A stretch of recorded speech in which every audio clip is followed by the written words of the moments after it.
Assalamualaikum. Before starting today, let me recap what we have done. First of all, we started the discussion about level of service and capacity. What do we mean by that? Then we said we will do it for two types of highways, freeways and mundane highways. And then we said that for why we are doing this for these two highways, because in both cases we only need density, okay, and the procedure for finding out the level of service is the same. So whatever we have discussed in terms of procedure will apply to multi highways as well as freeways.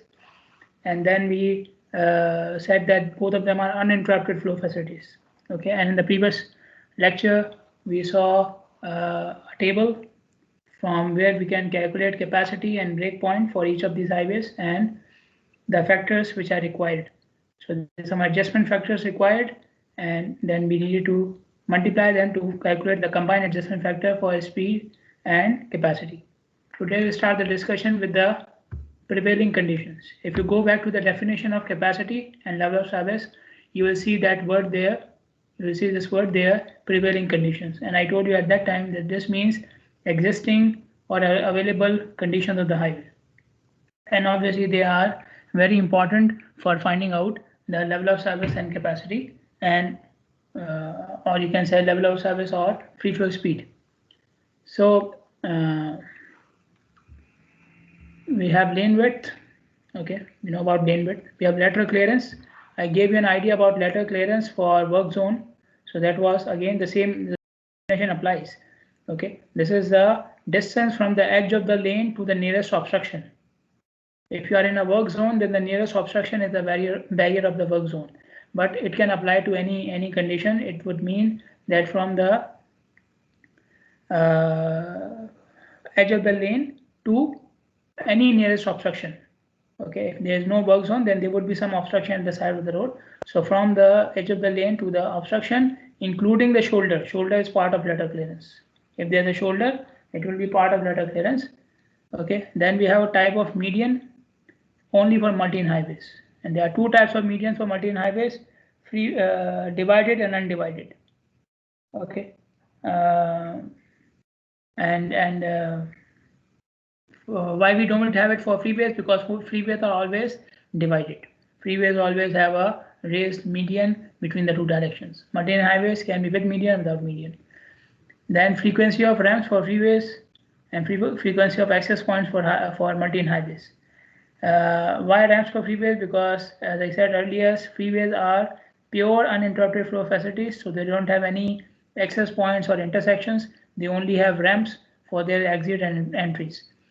For multi-lane highways, they have access points, meaning points from where you can access the highway, or point from where you can access another highway from multi-lane highway. Okay, so these are basically not ramps; they are simple connections to the highway itself. Okay, presence of heavy vehicles, presence in terms of their percentage. So you have to know the percentage of heavy vehicles. So when you take the total count, then from the total count how many heavy vehicles you have and calculate their percentage. And then we have already discussed about driver population, the effect of driver population. The driver should be familiar users of the highway. If they are not, then you will have some adjustment factors. Okay. This is the equation to calculate free flow speed for freeways. Again, this equation is used when you cannot measure the free flow speed. In case of your term project, you have measured the free flow speed. Don't use the equation, please. So free flow speed for the freeway is calculated using this equation if it is not measured. So you can see there are three factors in the equation: FLW, FLC, and TRD.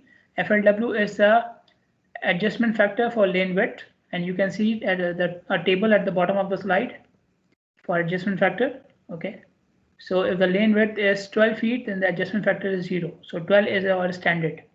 12 is our standard. So if it is less than 12, then you will have adjustment factor. Okay. Then we have adjustment factor for lateral clearance. Okay, this is the table for adjustment factor of lateral clearance. Okay, and lateral clearance only on the right hand side of the road is used. Lateral clearance only on the right hand side of the road is used. Okay, so you will measure the distance from the extreme right hand side lane to the nearest obstruction. That will be right hand side letter clearance. We'll put it in this table. Okay, and then you see how many lanes you have in each direction, and then you will get the adjustment factor. So there are 3 lanes. If the letter clearance is 6 feet, then this is our standard, then the factor will become 0. Okay, 6 feet or more is our standard, the factor will become 0. Okay, if it is less than 6 feet, then you get the factor according to number of lanes. The third factor is TRD, total ramp density. I have defined it yesterday as well. Again, I gave you a general definition, which is count the number of ramps divided by the length. But in case of freeway, we are restricted for the length. Okay, you will count the number of ramps in your direction of study, the direction in which you are trying to find out the free flow speed.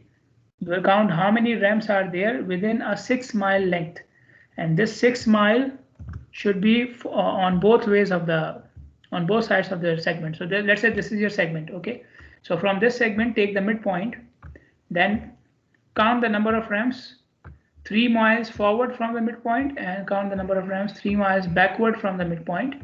Okay, so the total length will be 6 miles. So for total ramp density, there's a restriction on length. There should be 6 miles. Okay, so count how many ramps you have in your direction, and then divide by 6.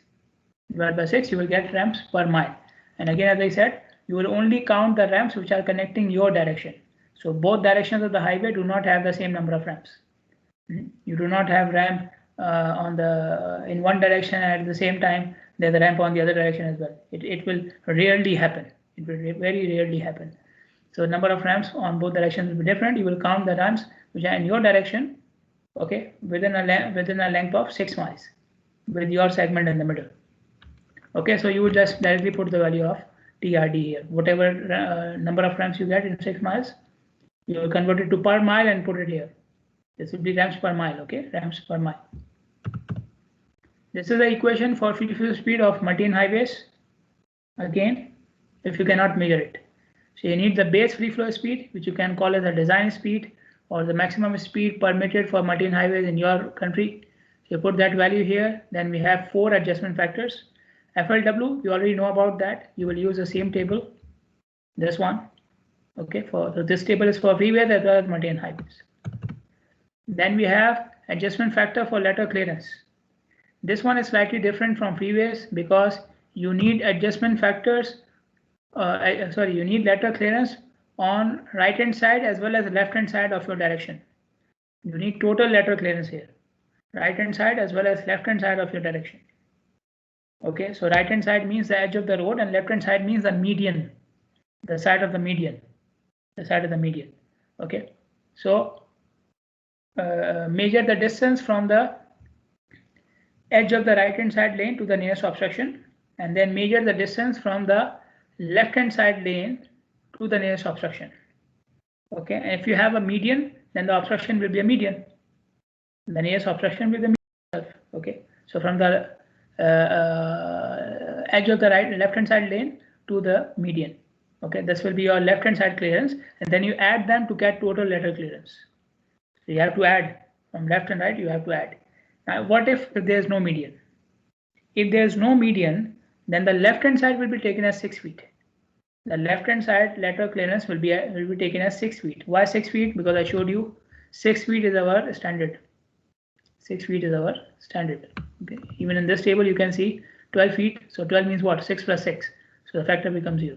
Okay, so when there is no median, you will take the left hand side letter clearance as 6 feet. Why? Physically, the left hand side letter clearance is 0 without median. If there is no median, what will you have? You have lane, the left hand side lane of one direction and the left hand side lane of the other direction, right? 2 lanes will be directly beside each other. There will be just a lane marking between them, right? 2 lanes without median. This is what we mean. Okay, 2 lanes directly beside each other without anything. Okay, so the physical clearance on the left hand side is 0 without median. But since we already have a factor for median, FM means adjustment factor for median type. Okay, so this adjustment factor will automatically make any adjustment required for the zero letter clearance of the left hand side. So if you take left hand side letter clearance as 0 and then apply the median factor as well, you are applying the same correction twice. Once in the form of letter clearance and the other one in the form of median. Because 0 letter clearance is also because of the median. If there was a median, there would be a letter clearance as well. So we don't want to do that. We don't want to duplicate. So we just use the letter clearance of left hand side as 6 feet, which is standard without median. If the highway is without median. The highway has a median, then whatever the letter clearance we have, we'll add it to the right hand side and we get total letter clearance. Okay. Then so FM is the factor for median type, and the last one is factor for access point density. Access points are defined as unsignalized entries into your highway. Unsignalized access points onto your highway on the right hand side only. On the right hand side only. So we'll count how many unsignalized right hand side access points you have, how many unsignalized access points you have on the right hand side of your direction, and you will divide it with the length of the highway. So there is no restriction of the length here. There is no restriction of the length here. Get the total number of access points divided by the total length, no problem. Okay, you will get again access points per mile. Access points per mile. Number of access points divided by total length. Length will be in miles. Okay, and you do what? You get access point density and then you will get the factor for access point density. Okay. Just keep in mind access points are only taken from the right hand side of the road, counted from the right hand side of the road, and they are only unsignalized points. Points from where you can enter, and they are unsignalized. Unsignalized. So these are tables for median type and access points. Okay, access points per mile and median type. You can see divided and undivided, which we have already discussed. Okay, but we have another one which is TWLTL, which is two-way left turn lane. TWLTL means two-way left turn lane. Okay, now the factor for this is 0, but what do we mean by this? Two-way left turn lane is a special arrangement. So between the two directions, instead of having a median, you have an extra lane. Okay, so you have this.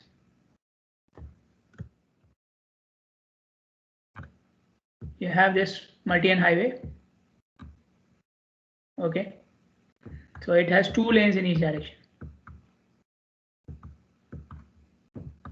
and between these 2 directions I have an extra lane here. Okay, so this is an extra lane, doesn't have any curb or any barrier or any plantation or something. It's like a regular lane, but the marking is slightly different. And the purpose of this lane is to provide a space for left turning drivers. Okay, so you are coming from this side, you want to make a left turn, you will get into this lane. And then you will wait for your turn to make the left turn. So until you find your space to make the left turn, you find your chance, you can wait here and you will not disturb the other 2 lanes. And this lane will be used by this driver as well. Somebody coming from this side can also get into this lane and wait for his chance to make the left turn. Okay, so that's why 2-way. And it's only for left turning drivers. Okay, and then now with this arrangement, you can imagine why don't we use it in Bahrain or many other countries, right? Well, drivers are aggressive, they are impatient, they'll see the lane empty and they will just directly jump into there. Whether they want to go straight or left or right doesn't matter, right? They will just go into that lane just because they want to speed up. Okay, so this is why we don't use it so often, but they have mentioned in the manual, so they are using it some places. Okay, we have good drivers at least at some places. Let us do a couple of examples here, one for freeway, one for multi-lane highway. Take the one for the freeway first. So we need number of lanes, 6 lanes. So 6 lane means each direction has 3 lanes. Lane width is 12 feet, letter clearance 4 feet on the right hand side. Okay, alignment not required, base free flow speed not required for freeways. Okay, these things are required for multi-lane highways. Number of ramps per mile, 4. So they already counted, divided by 6, and they are giving me 4. Access points, they are not present in freeways. So let us calculate the free flow speed for freeways.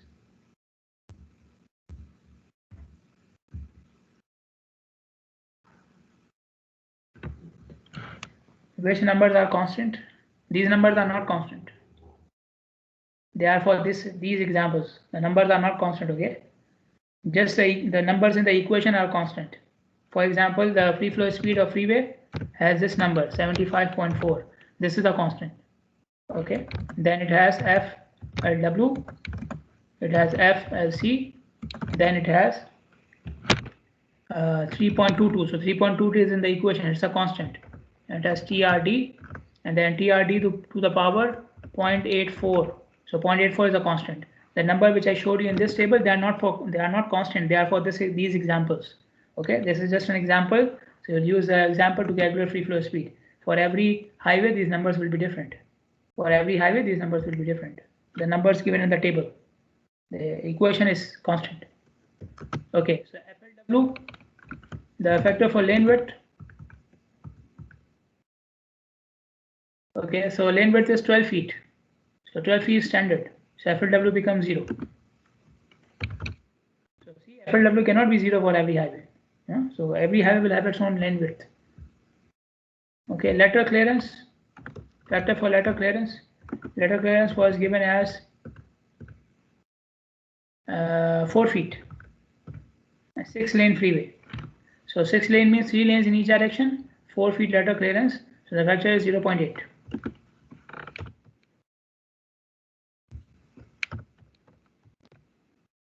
Okay, then TRD given, right? 3 ramps per mile. Okay, now you can see the factor for lateral clearance is in miles per hour as well. Okay, the factor for lateral clearance and lane width has units of miles per hour, the same unit as the speed. Okay, so give me the free flow speed. So 0.84 is the power of TRD. Okay, 0.84 is the power of TRD. And again, TRD and lane width and lateral clearance are not constant. They will change for each highway. I have just shown you an example. Okay, I've just shown you an example. So each highway will have its own adjustment factor and lane width and lateral clearance and TRD as well. Yeah, how much is the free flow speed here?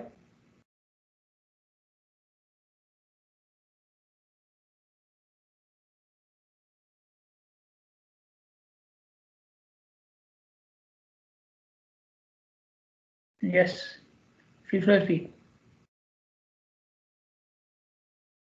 66.4 miles per hour. Okay, 66.4 miles per hour. Now let us take the case of multi-lane highway. First of all, multi-lane highway is an equation. Free flow speed equals base free flow speed minus factor for lane width minus factor for lateral clearance minus factor for median minus factor for access point density. Okay, base free flow speed given how much? 65. Okay, again for this highway, for every highway we have a different value. Then factor for lane width is 11 feet, and I will use the same table which I use for freeways. So for 11 feet the factor is 1.9. So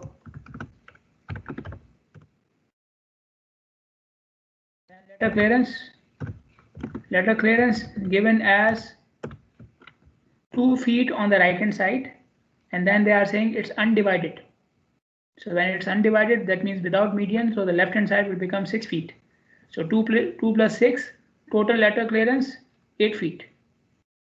Right hand side 2, left hand side 6, because of undivided, so 2 plus 6 is 8 feet. And it's a 4-lane multi-lane highway. Okay, it's a 4-lane highway. So 4-lane highway, 8 feet clearance, factor is 0.9. 4-lane multi-lane highway, 8 feet clearance, factor is 0.9. 0.9. Okay, then FM, factor for median, is undivided, so the factor is 1.6. Okay, again, every factor has the same units as speed. Then factor for access point density is given as 20 access points per mile. 20 access points per mile. Okay, so they have already counted for the whole highway and they are giving me this value. So for 20 access points per mile, the factor is 5.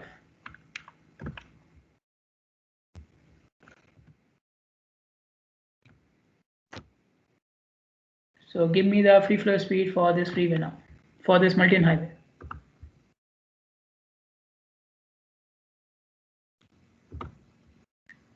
$55.6 miles per hour. Okay, good. So if there's no confusion, now using the capacity and level of service, using basically the level of service, you can perform three types of analysis. You can perform three types of analysis using the concept of level of service: operational, service flow rate and service volume analysis, and design analysis. Operational analysis, service flow rate and service volume analysis, and design analysis. In all these three analyses, you need level of service. And the procedure for all these analyses is obviously given in highway capacity manual. Let us start with their basic equations. Operational analysis means what? Operational analysis means finding out the level of service of an existing highway, under given traffic, roadway, environment, and control conditions. Operational analysis means finding out the level of service of an existing highway under given traffic, roadway, environmental, and control conditions. The thing which you are doing in your projects. You have a highway, you found the condition of the highway, now you will find out the level of service. This is what we call the operational analysis. So for operational analysis, you need free flow speed, which you have already measured. If you didn't measure, then we will use the equation, but you have already measured it. And then the second thing you need is flow rate. Okay. Now we need, if you remember the equations and graphs which I showed you in the previous two lectures, all of them are showing the flow rate under ideal conditions. They are showing the flow rate under base or ideal conditions. Okay. So the volume which you have got from the field must be converted to flow rate under base conditions. Flow rate under base conditions, and this is what you have to do to make it VP. So VP is the flow rate which you can use in the figures and the graphs which I have showed you earlier. Okay, you cannot use V. V is the volume which you will get from the field. Okay, V is the volume which you will get from the field. You need to convert it to VP in order to use the procedure. Okay, so to calculate VP, you take the volume from the field divided by peak hour factor. We know about peak hour factor. Divided by number of lanes. We know number of lanes in one direction. Okay, number of lanes in one direction. And FHV is the factor for heavy vehicles. FHV is the factor for heavy vehicles. So how to calculate the factor for heavy vehicles, I will show it to you later on. But this factor will convert the units of vehicles per hour to passenger cars per hour. This factor will convert the unit of volume from vehicles per hour to passenger cars per hour. Okay, so we were wondering if we have heavy vehicles on the road, what we will do to convert it to passenger cars per hour, because in all the examples we have seen the units passenger cars per hour. So you divide with FHV, the units will convert to passenger cars per hour. Okay, so this is for operational analysis. Then we have service flow rate and service volume analysis. So the purpose of doing service flow rate and service volume analysis is to find out the service flow rate which you can allow on this highway to maintain your required level of service under the given conditions. Service flow rate and service volume analysis are done to find out the flow rate and volume allowed on the highway to maintain your required level of service under the given conditions. Okay, how much flow rate and volume you can allow on this highway under these conditions to maintain a specific level of service. Now, so you have the equation for the flow rate here, and you can see subscript I here. I refers to the level of service you want. So I will be basically from A to E, anything. It can be from A to E. F is because F is traffic jam, right? You don't want traffic jam. So how much flow rate you can allow to maintain, for example, level of service B, so subscript will become B. Okay, so B is indicating what level of service you want. So service flow rate equals maximum service flow rate, and which is the service flow rate under base conditions. Service flow rate under base conditions, which I showed you in the previous lecture. So you plot the graph, then you draw the line of density, and wherever the density line crosses your required graph, that is your maximum service flow rate, right? And I showed you some samples as well, samples which are given in the book.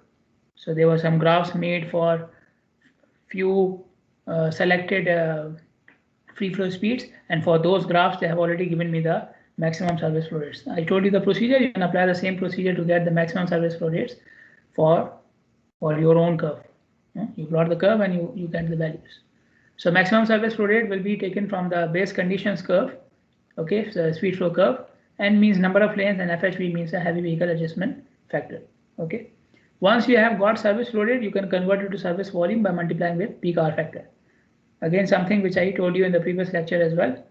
Peak hour factor equals volume upon flow rate. So if you have flow rate multiplied by peak hour factor, you will get volume. So if your flow rate is service flow rate, then you will get service volume, okay. Let me just change here. This is not subscript.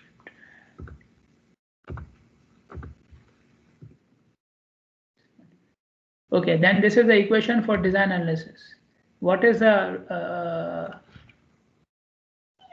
purpose of doing design analysis? The purpose of doing design analysis, FSC 0.8 for basic freeway. It's not for basic freeway. FSC was taken for basic freeway. Yes.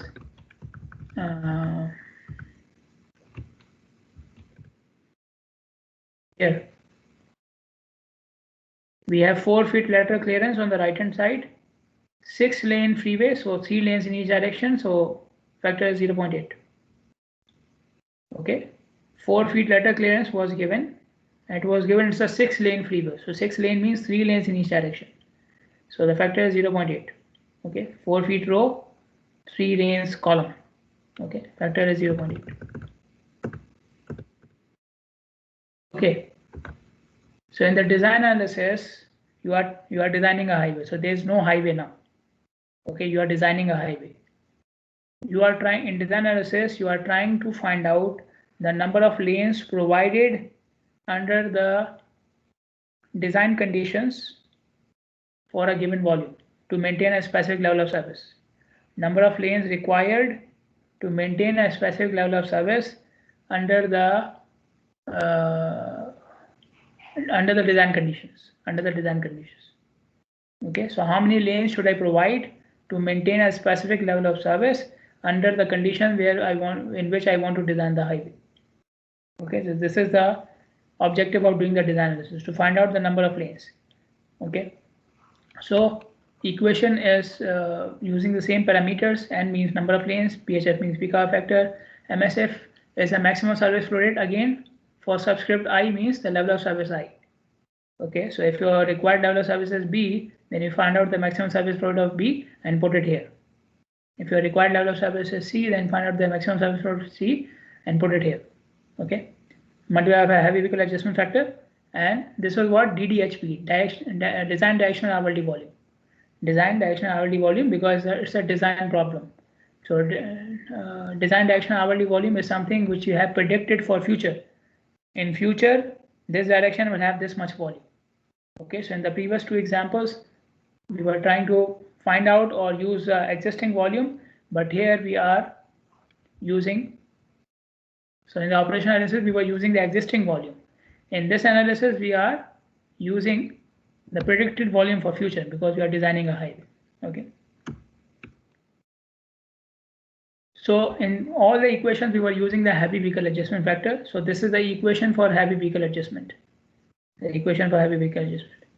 Now, heavy vehicles are defined as, in the book, they have given the definition in terms of the power of the engine as well. Okay, but in the old edition, the definition was much simpler. Any vehicle which has more than 4 tires touching the pavement is a heavy vehicle. Any vehicle having more than 4 tires touching the pavement is a heavy vehicle. Okay, and there are 2 types of heavy vehicles. Okay, SUTs and TTs. SUT means single unit trucks. TT means trailer trucks. Single unit trucks and trailer trucks. But you don't have to worry about these types right now because the factor will remain the same. You will calculate one factor which will be for combined SUTs and TTs. Okay, so you combine both of them as heavy vehicles and then you calculate the factor. Okay, I will show you later on why we are making these categories. Okay, so in the equation, you need PHV and EHV. PHV is a percentage of heavy vehicles. So in the total volume, what is the percentage of heavy vehicles? You put it here. So if the percentage is 10%, you will put 0.1. Percentage is 15%, you will put 0.15 and so on. EHV is known as the passenger car equivalency factor for heavy vehicles. Passenger car equivalency factor for heavy vehicles. Okay, how do we define this factor? EHV or passenger car equivalency factor is the equivalent number of passenger cars that the heavy vehicle is replacing in the traffic stream. The number of passenger cars replaced by the heavy vehicle in the traffic stream, that is EHV. Okay, so if I tell you EHV is 2, so that means the effect of this heavy vehicle is equal to 2 passenger cars on traffic. This heavy vehicle has an effect equal to 2 passenger cars on traffic. Okay, now what is the meaning of that? The thing is, when heavy vehicles are on the road, so each heavy vehicles need more space because of its size, and it also needs more space, or it also occupies more space because it is slower. Okay, so it is making everybody slow as well. So everybody is, and then you keep more spacing from the heavy vehicle as well. So because of these factors, the space occupied by a heavy vehicle is more than the space of a car, and this is not only in terms of size. The size of a truck, for example, may be equal to 1.5 cars. The size of a truck may be, let's say, 30 feet, and the size of a car is 20 feet. So in terms of size, the truck is not equal to 2 or 3 passenger cars. But when that truck moves, it is moving slowly, okay, and everybody is trying to keep more distance from the truck. So eventually the space occupied by the truck is more than 2 or 3 passenger cars. Okay, so its equivalency factor will be 2 or 3 or something like that. Okay, so this is the concept of equivalency factor. This is a space occupied by a vehicle, by a heavy vehicle, as compared to a passenger car. Okay.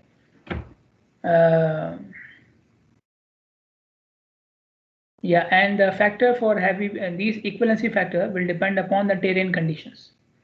Okay, it will depend upon the terrain conditions because, for example, if you have a steep gradient, then the effect of the steep gradient on heavy vehicles will be higher as compared to level ground. The heavy vehicles will become much slower and they will occupy, or they will have more effect on traffic. So the equivalency factor will change. According to terrain conditions, the equivalency factor will change because the heavy vehicles are affected by the terrain. Their speed and acceleration are affected by the terrain. Okay, so their effect on the speed on the traffic will also change, and we have a different. The equivalency factor will also change. So there are two types of terrain conditions. Okay, general terrain and extended gradient. General terrain and extended gradient. Let me define general terrain first. You can see in the first sentence there are two criteria given. If you meet any of these two criteria, then you have extended gradient condition. If you meet any of these two criteria, you have extended gradient condition. If you don't meet any of these criteria, you have general terrain. Okay, so what are the criteria? If the gradient is if the gradient is 3% or more, and the length is more than 0.25 miles, length of the gradient, length in which you have this gradient. If the gradient is 3% or more, and the length for that gradient is more than 0.25 miles, it is extended gradient. It will be considered as extended gradient condition. And the second criteria is, if the gradient is less than 3%, but its length is more than 0.5 miles, you will consider it extended gradient condition. If the gradient is less than 3% and the length is more than 0.5 miles, you will consider it as an extended gradient condition. Okay, so two criteria, one for a gradient of 3% or more, the other one for a gradient of less than 3%. If you meet, obviously you will meet one of them. So if you meet any of them, it's an extended gradient. If you don't meet any of them, it's general terrain. And general terrain are of two types: level and rolling. Level and rolling. So level means the level means the gradients are short, because if they were longer, if the gradients were longer than 0.25 and 0.5, you would have extended gradient. So you are considering general terrain conditions means gradients are short. So level terrain means short gradients less than 2%. Short gradients of less than 2%. Rolling terrain means short gradients more than 2%. Simple as that. Okay, you can see some other definitions here, complete definition here, but basically if the gradients are more than 2%, but they are shorter than the criteria of the extended gradient, you have rolling terrain. Okay, and rolling terrain, it's a combination of vertical and horizontal alignment that causes the heavy vehicles to reduce their speed. So in level terrain, heavy vehicles can maintain their normal speed, but in rolling terrain they have to reduce their speed. And in some cases, the effect is so severe that they go up to the crawling speed for extended distances. What do we mean by crawling speed? Crawling speed is, when you are moving without any acceleration, basically like that, like maybe 10-15 kilometers per hour. So maybe let's say if you want to experience that, sometimes you go at crawling speed. For example, you are in a queue waiting at the signal becomes yellow, from red to yellow, and it's about to turn green, so you start to crawl, right? You get ready and your car starts to move very slowly. That is the crawling speed. Okay, so obviously the queue hasn't moved yet, the signal has not become green, the person in front of you hasn't moved, so you are just crawling. Okay, so crawl word comes from what the kids do. Kids crawl before they start walking, the crawl. Okay, all of you and including me, we have all crawled. Okay, so crawling speed is very slow. Okay, my daughter has started to crawl, and she wants to run away while she's crawling. She doesn't have the still she doesn't have the intelligence to know that we can still catch up until she starts to run on her feet. Okay, so which is alhamdulillah good for us. So this is what can happen in rolling terrain. Okay, then if you have extended gradient conditions, so for rolling and level terrain, for general terrain conditions, these are the factors. Equivalence factors are this 2 and 3. For extended gradient, this is the table. Okay, so you must know the gradient. The first column is for the gradient. Second column is for the length of the gradient. Okay, so you must know these two things. And the third thing you should know is the percentage of heavy vehicles. Okay, so if your percentage of heavy vehicles is, let's say, 5%, gradient is 2%, and the length is, let's say, 1.25 miles, then the factor will be 3.02. Okay, so these are the lengths. You can do interpolation if you need, and if the factor is, if the length is 1.5 miles or more, any length which is 1.5 miles or more will be taken, the factor will be taken from this row. If the length is 1.5 miles or more, you will take the factor from this row. Okay, for each gradient you have a length like that. Okay, similarly, if the percentage of heavy vehicle is 20% or more, you will take the factor from the last column. Okay, now these gradients are upward gradients. All these values are for upward gradients. For downward gradient, you will use a value of 0. For if the gradient is downward, you will use the values given for 0% gradient. So you will use these values. Okay, so if it's a downward gradient, you don't worry about the value of the gradient. You don't worry about the length. Just pick the value from the first row according to the percentage of heavy vehicles. Okay, now this table is given when for default mix of heavy vehicles. What is default mix of heavy vehicles? I told you there are two types of heavy vehicles, right? SUTs and TTs, single unit trucks and trailer trucks. Default mix is from the heavy vehicles, 70% are single unit trucks and 30% are trailer trucks. This is the default mix. They also call it the light mix because single unit trucks are more. Okay, so the default mix or the light mix, for which I showed you the table, is 70% SUTs and 30% TTs. Okay, if you have this condition, you will not use this table, you will use this table. So this table has heavy mix and equal mix. Okay, so heavy mix is out of the heavy vehicles. Remember, I'm saying percentage of SUTs and TTs from the heavy vehicle itself, not from total volume. Percentage of heavy vehicles, percentage of SUT and TT from the heavy vehicles only. So if 30% are SUT and 70% are TT, we call it heavy mix. You will use these columns. And if 50-50 is the distribution for SUT and TT, you will use these columns. Okay, and again you need the same things. You need gradient and length and percentage. Okay, and again these are all upward gradient. For downward gradient, use the 0%. Okay. Let us see how we can use the factors. Okay. So we have a freeway operating rolling terrain. Okay.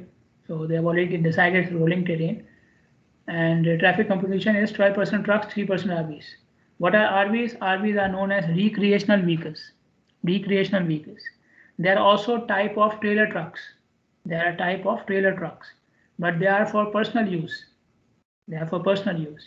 So the trailer in the RV will have like a trailer home, maybe a boat, maybe a dirt bike attached to it, and so on and so forth.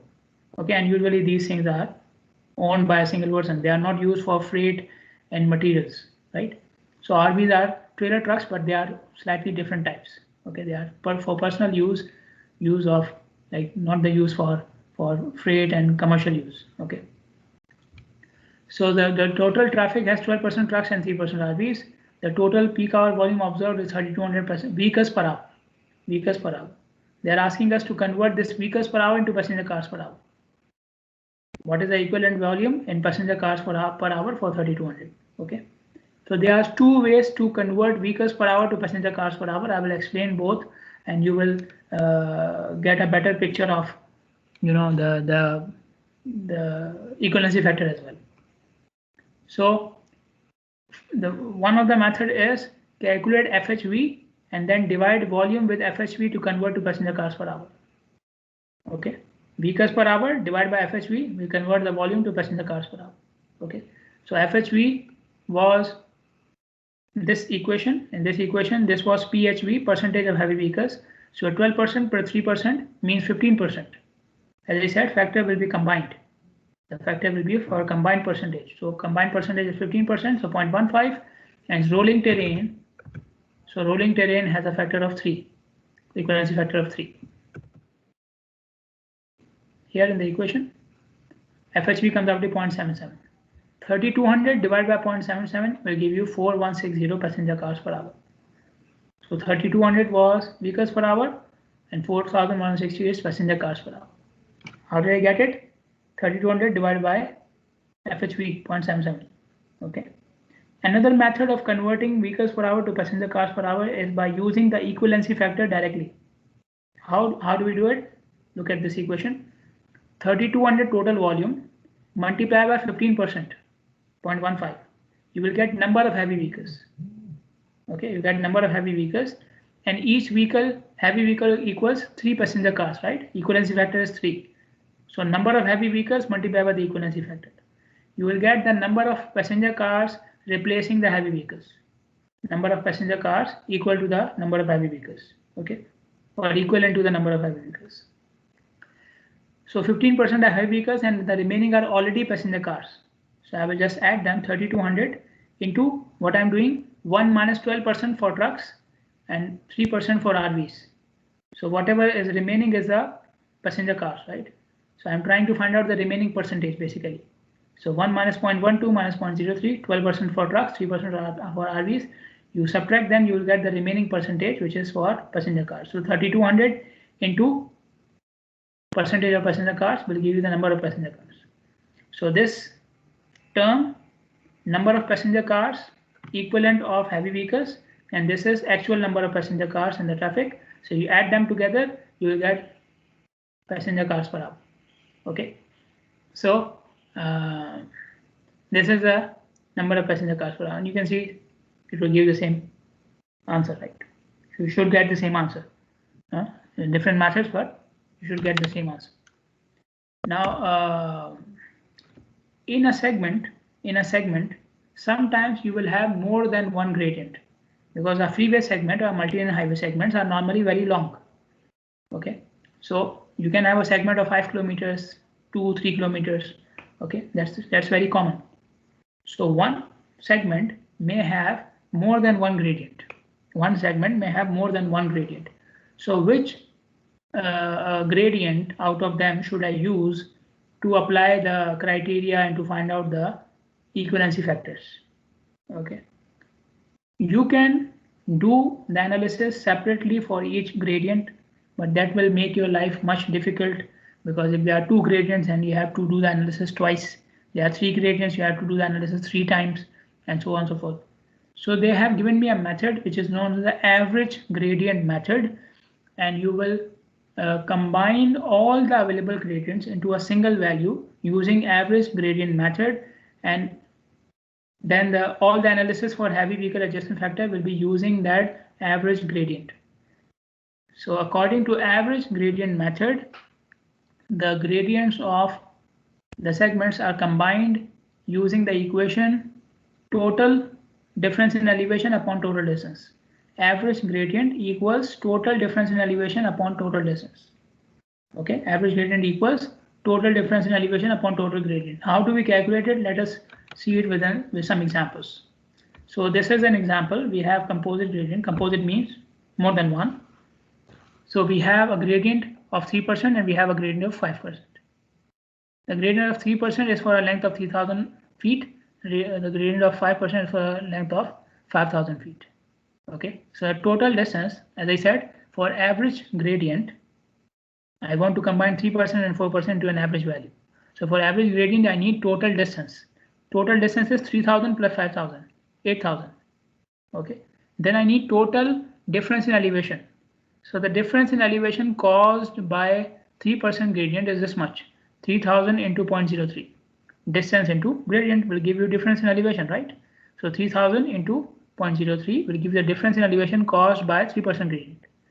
Then the difference in elevation caused by 5% gradient is 5000, the distance, into 0.05, the gradient. So 5000 into 0.05 equals 250 feet. So the difference in elevation because of 3% gradient is 90. The difference in elevation because of 5% gradient is 250. 90 plus 2, 340 feet. So total difference in elevation is 340 feet. Total difference in elevation is 340 feet. Total distance is 8000 feet. So 340 upon 8000, 4.25%. So the average gradient of this segment is 4.25%, and you should use this to do the analysis for heavy vehicle adjustment factor. Okay. So the equivalency factors should be calculated according to this. Then you have some more examples. I will just go through the first one very quickly. Okay, and then you can do the remaining. Okay, if you want. So in the first example, now we have 3 gradients. See, we have 3 gradients. 3%, then 2%, and then 4%. Okay. As many gradients as you want, and you can combine them into an average value.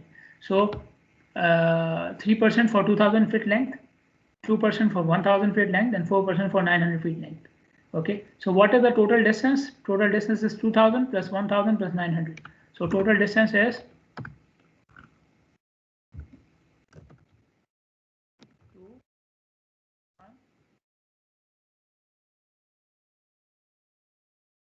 3900 feet.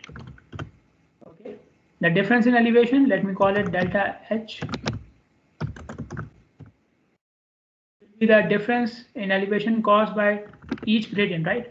So 3% gradient is causing a difference in elevation in 2000 feet length. So a difference in elevation will be 2000 into 3% plus the difference in elevation caused by 2% gradient, which has a length of 1000 feet. So 1000 into 0.02. And difference in elevation caused by 4% gradient, which is in the length of 900 feet. So 900 into 0.04.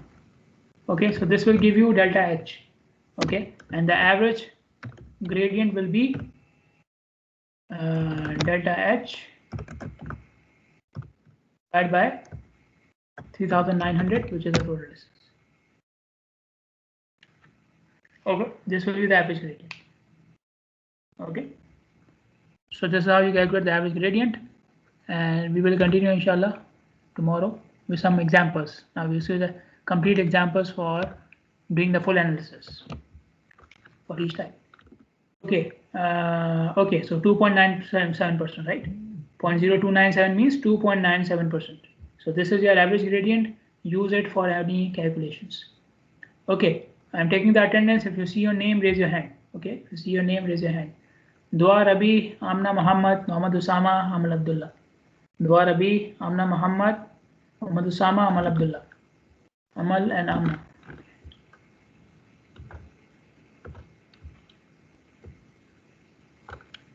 Muhammad Naman, Ali Muhammad, Hakima Ali, Zahra Sayyed. Muhammad Naman, Ali Muhammad, Hakima Ali, Zahra Sayyed. Zahra is here, Ali is here.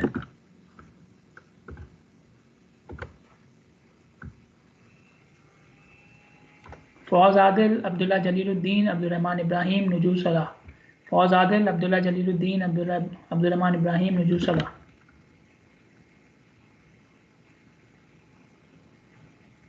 Fawaz Abdullah Nujul.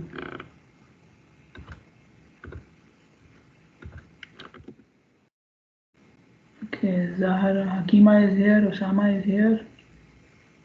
If I mark your attendance, you can leave or lower your hand, okay? If I mark your attendance, leave or lower your hand. Hakima and Osama, I think I didn't mark it right. Hakima, Osama. Okay, Nadine Hussam, Zahra Riyad, Abu Bakr Ghani, Zainab Ali Ahmad. Nadine Hussam, Zahra Riyad, Abu Bakr Ghani, Zainab Ali Ahmad. Zahra is here, Zainab is here, Abu Bakr is here, Nadine is here. Okay, fine.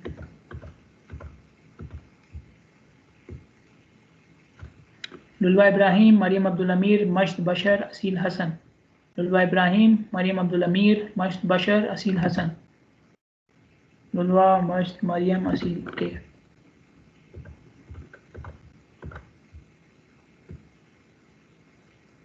Ali Mustafa, Hamad Khalid, Abdullah Husamuddin. Ali Mustafa, Hamad Khalid, Abdullah Husamuddin. Abdullah and Hamad.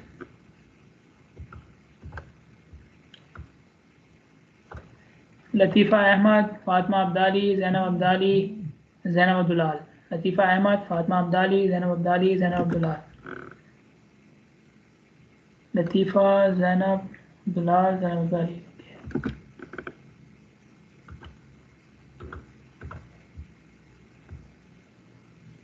Ala Salman, Isra Abdul Kareem, Ali Abdul Razak, Elizabeth N. Ala Salman, Isra Abdul Kareem, Ali Abdul Razak, Elizabeth N. Elizabeth Isra.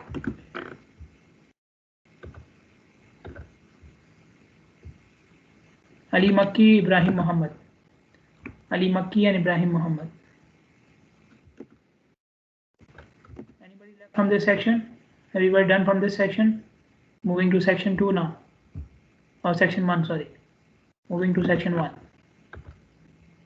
People from section 1.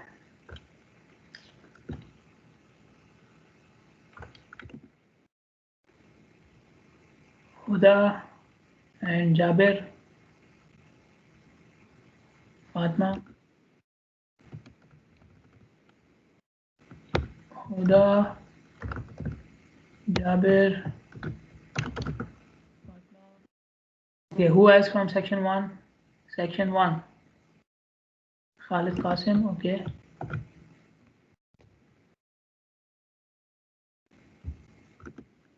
Anybody else from section 1? Dana Isa, okay. People from section 1, Ahmad Amin.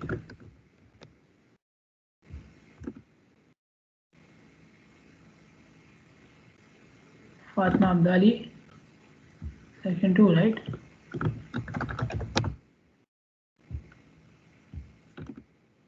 Okay, anybody else from any section? Anybody else from any section? Done? Okay, see you guys on Thursday, inshallah. Assalamu alaikum.